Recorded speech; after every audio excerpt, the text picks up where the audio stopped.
Fresh morning. मी आहे कोल्हापूरमध्ये आणि आपण रियांशच्या माध्यमातून मिळालेला एक अफलातून रिझल्ट आपण या ठिकाणी शेअरिंग घेतोय. ताई, काय नाव आहे तुमचं? नीलम कांबळे.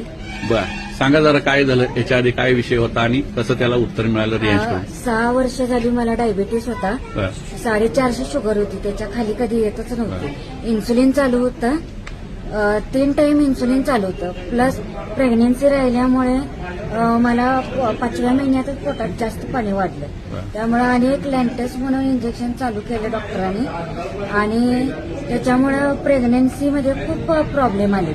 9 महिने पूर्ण डॉक्टरांनी बेड रेस्ट सांगितली होती. पण आता मुलगी झाली, मुलगी 3 वर्षाची आहे माझी. परत अमृतज्यूस घेते आता 1 वर्ष झालं. त्याच्यानंतर आता दुसरी प्रेग्नेन्सी डिटेक्ट झालं. पण पहिल्या प्रेग्नेन्सीचा जो प्रॉब्लेम होता तो आता काहीच नाही. छान वाटतंय आता. एकदम छान आहे. क्या बात आहे. तुम्ही खुश आहात? हो, खूप छान. Very good, thank you.